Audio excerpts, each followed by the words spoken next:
સમાચારમાં વાત કરીએ તો મહત્વપૂર્ણ સમાચાર સામે આવી રહ્યા છે। કહી શકાય કે જમ્મુ કાશ્મીરમાં આતંકવાદીઓનો ગોળીબાર જોવા મળ્યો છે તો નિવૃત્ત પોલીસ અધિકારી પર ગોળીબાર કર્યો છે। નિવૃત્ત પોલીસ અધિકારીને ગોળી મારીને હત્યા કરવામાં આવી છે। અધિકારી મોહમ્મદ શફીની હત્યા કરી દેવામાં આવી છે। સેનાએ સમગ્ર વિસ્તારને કોર્ડન કરી લીધો છે અને આ મામલે કાર્યવાહી કરાશે। જમ્મુ કાશ્મીરમાં આતંકવાદીઓનો ગોળીબાર જોવા મળ્યો છે જેમાં એક અધિકારીને પોલીસ અધિકારી પર ગોળીબાર કરવામાં આવ્યો હતો। નિવૃત્ત પોલીસ અધિકારીને ગોળી મારીને તેમની હત્યા કરી દેવામાં આવી છે તો અધિકારી મોહમ્મદ શફીની હત્યા કરવામાં આવી છે। સેનાએ સમગ્ર વિસ્તારને કોર્ડન કરી લીધો છે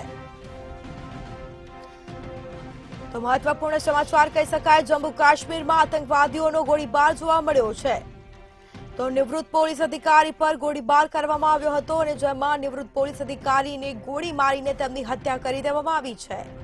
મોહમ્મદ શફીની હત્યા કરાઈ છે। સેનાએ સમગ્ર વિસ્તારને કોર્ડન કરી લીધો છે।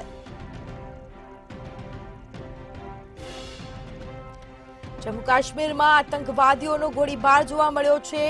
સાથે જ કહી શકાય કે આતંકવાદીઓ દ્વારા હુમલો કરવામાં આવ્યો હતો। નિવૃત્ત પોલીસ અધિકારી પર ગોળીબાર કરવામાં આવ્યો છે તો નિવૃત્ત પોલીસ અધિકારીની ગોળી મારીને હત્યા કરી દેવામાં આવી છે અને અધિકારી મોહમ્મદ શફીની હત્યા કરવામાં આવી છે। ગોળી મારીને તેમને મોતને ઘાટ ઉતાર્યા છે તો સેનાએ સમગ્ર વિસ્તારને કોર્ડન કરી લીધો છે।